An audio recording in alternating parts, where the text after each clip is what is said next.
తెలంగాణ ప్రభుత్వం మరో సంచలన నిర్ణయం తీసుకుంది. కొడంగల్ ఏరియా డెవలప్మెంట్ అథారిటీని ఏర్పాటు చేస్తూ సీఎం రేవంత్ రెడ్డి సర్కార్ జీవో విడుదల చేసింది. వికారాబాద్, నారాయణపేట జిల్లాలలో విస్తరించిన కొడంగల్ అభివృద్ధి కోసమే దీనిని ఏర్పాటు చేసింది రేవంత్ సర్కార్. దీనికి చైర్మన్ గా వికారాబాద్ జిల్లా కలెక్టర్ ఉండనున్నారు.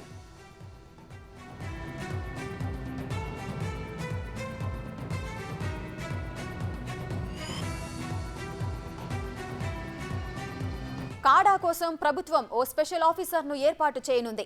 కొడంగల్ నియోజకవర్గ అభివృద్ధి కోసం ఓ మాస్టర్ ప్లాన్ రూపొందించి దానిని అమలు చేయనున్నారు. ప్రభుత్వ కార్యక్రమాలను ఖచ్చితంగా అమలు చేయడం, సీసీ రోడ్లు, డ్రైనేజీలతో పాటు ఇతర మౌలిక సదుపాయాలను కల్పించడం కూడా కాడా భుజానికెత్తుకోనుంది. యువతలో వృత్తి నైపుణ్యాలను పెంచేందుకు ప్రత్యేక స్కీమ్లను రూపొందించనున్నారు.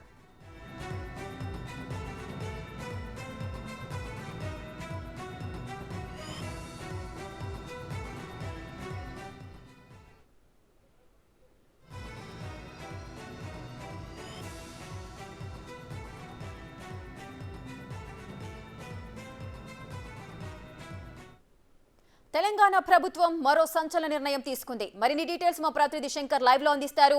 రైట్ శంకర్, చెప్పండి. కొడంగల్ ఏరియా డెవలప్మెంట్ అథారిటీని ఏర్పాటు చేస్తూ సీఎం రేవంత్ రెడ్డి సర్కార్ నిర్ణయించింది. దీనికి సంబంధించిన విధి విధానాలు ఏ విధంగా ఉండబోతున్నాయి?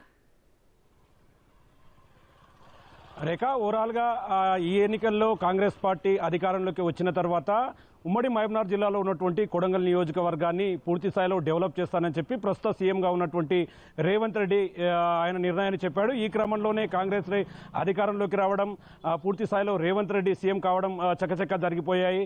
ఈ క్రమంలోనే తన సొంత నియోజకవర్గం కొడంగల్ నియోజకవర్గాన్ని పూర్తి స్థాయిలో అభివృద్ధి చేస్తానని చెప్పి కూడా రేవంత్ రెడ్డి గత ఎన్నికలకు సంబంధించినటువంటి ప్రచారంలో పూర్తి హామీలు ఇవ్వడం జరిగింది. దీనికి సంబంధించి ఆయన నియోజకవర్గం కొడంగల్పై ప్రత్యేక దృష్టిని సారించాడు. వికారాబాద్ జిల్లాకు సంబంధించినటువంటి కలెక్టర్ అధ్యక్షతన వికారాబాద్ జిల్లాకు సంబంధించినటువంటి కొడంగల్ నియోజకవర్గాన్ని ప్రత్యేకమైనటువంటి అభివృద్ధి చేసే దిశగా కూడా అడుగులు వేశారు. ఈ క్రమంలోనే ప్రభుత్వం కీలకమైనటువంటి నిర్ణయం తీసుకుంది. దీనికి జిల్లా కలెక్టర్ను ప్రత్యేకమైనటువంటి అధికారికంగా నియమిస్తూ ఉత్తర్వులు జారీ చేసినటువంటి పరిస్థితి కనిపిస్తుంది. దీనికి కాడా పేరుతో నామకరణం చేశారు. ఇక్కడి నుంచే వికారాబాద్ జిల్లాకు సంబంధించినటువంటి కలెక్టర్ అధ్యక్షన ఈ నియోజకవర్గానికి సంబంధించినటువంటి పలు అభివృద్ధి పనులపై ప్రత్యేక దృష్టి సారించబోతుంది. ముఖ్యంగా కొడంగల్ నియోజకవర్గంలో వృత్తి నైపుణ్యాలకు సంబంధించినటువంటి విషయాలు, అదేవిధంగా డ్రైనేజీ వ్యవస్థ మరియు అనేక రకాలైనటువంటి నీటికి సంబంధించి కావచ్చు, హాస్పిటల్కి సంబంధించిన వ్యవహారాలకు సంబంధించి వీటన్నిటికి సంబంధించి ఎక్కడ కూడా స్థానికంగా ఉండేటటువంటి నియోజకవర్గ ప్రజలకు ఎలాంటి ఇబ్బందులు రాకుండా చేసేందుకైతే ప్రత్యేకమైనటువంటి కార్యాచరణతో ప్రభుత్వం ముందుకు పోతుంది. దీనికి సంబంధించి అధికారిక ఉత్తర్వులు కూడా వెలువడడంతో ఒకవైపు కొడంగల్ నియోజకవర్గ వాసులంతా కూడా ఆనందం వ్యక్తం చేస్తున్నటువంటి పరిస్థితి అయితే ఓవరాల్గా ఇక్కడ కనిపిస్తుంది. రేఖ, మేజర్గా ఎప్పుడైతే రేవంత్ రెడ్డి సొంత నియోజకవర్గం నుండి గెలిచాడో అప్పటి నుంచి ఆ నియోజకవర్గానికి సంబంధించినటువంటి ప్రజలంతా కూడా రేవంత్ రెడ్డి సీఎం అయితే తమ నియోజకవర్గం పూర్తి స్థాయిలో అభివృద్ధి చెందుతుందని చెప్పి కూడా ఆశపడ్డారు. ఈ క్రమంలోనే ఆయన సీఎం కావడం, ఇచ్చిన హామీని నెరవేర్చేందుకైతే ఒక్కసారిగా ప్రభుత్వం నిర్ణయం తీసుకోవడంతో అక్కడ ఉన్నటువంటి కొడంగల్ వాసులంతా కూడా పూర్తి స్థాయిలో హర్షం వ్యక్తం చేస్తున్నారు. ముఖ్యంగా ప్రాథమిక మౌలిక సదుపాయాల పనులు కావచ్చు, అదేవిధంగా రోడ్లు కావచ్చు, సీసీ డ్రైన్లు కావచ్చు, నీటి సరఫరా పథకాలు కావచ్చు, వీటన్నిటికీ సంబంధించి విద్యుదీకరణ మరియు వీధి దీపాలు మొదలైనవి కూడా ఈ దీంట్లో పొందుపరచడం జరిగింది. ఉత్పాదక పెంపుదల కోసం వినూత్న జీవనోపాధి కార్యక్రమాలు చేపట్టడం కూడా ఈ కార్యక్రమాన్ని ప్రధాన ఎజెండాగా ముందుకు తీసుకొని వెళ్తున్నారు. దీంతో కాడా మరి రాబోయే రోజుల్లో ఆ నియోజకవర్గంలో కాడా ద్వారా ఎలాంటి మార్పులు జరగబోతున్నాయి, జిల్లా ప్రజలు ఏ విధంగా అభివృద్ధి దశలో ప్రయాణించబోతున్నారు అనేది మాత్రం మనమంతా వేచి చూడాల్సిన పరిస్థితి ఉంది. శంకర్, అదేవిధంగా ఈ కాడాకి చైర్మన్ గా వికారాబాద్ జిల్లా కలెక్టర్ ఉండబోతున్నట్లుగా తెలుస్తోంది. అదేవిధంగా మొత్తం ఎంతమంది అధికారులు ఈ పనులను పర్యవేక్షించబోతున్నారు? ఓవరాల్గా రేఖ, గతంలో అంటే ఉమ్మడి పాలమూరు జిల్లాలో, గతంలో ఉమ్మడి మహబూబ్ నగర్ జిల్లాలో కొడంగల్ నియోజకవర్గం ఉండేది. కానీ జిల్లాల విభజన తర్వాత వికారాబాద్ జిల్లాలోకి కొడంగల్ నియోజకవర్గం వెళ్ళిపోవడం, ఆ వ్యవస్థ అంతా కూడా కొడంగల్ నియోజకవర్గం మొత్తం కూడా వికారాబాద్ జిల్లాకు సంబంధించినటువంటి అధికారులే చూస్తున్నారు.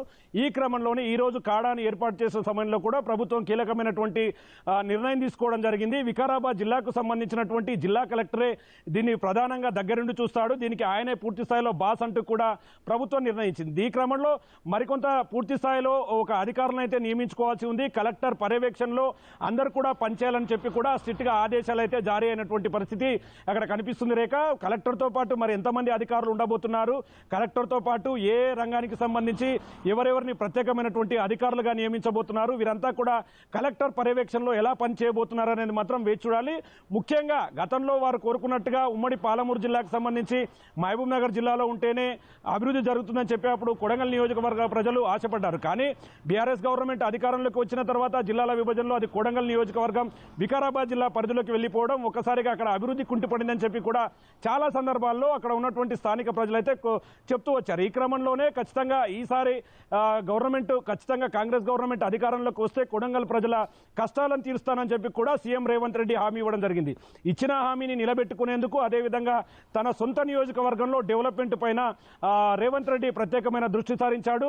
కలెక్టర్ అధ్యక్షతన మరికొంతమంది అధికారులను కూడా నియమించి ఈ కాడా ద్వారా ఆ నియోజకవర్గంలో పలు అభివృద్ధి పనులు చేయడానికైతే సర్వం సిద్ధమైంది. Rekha, right. Thank you Shankar. Thanks for the live updates.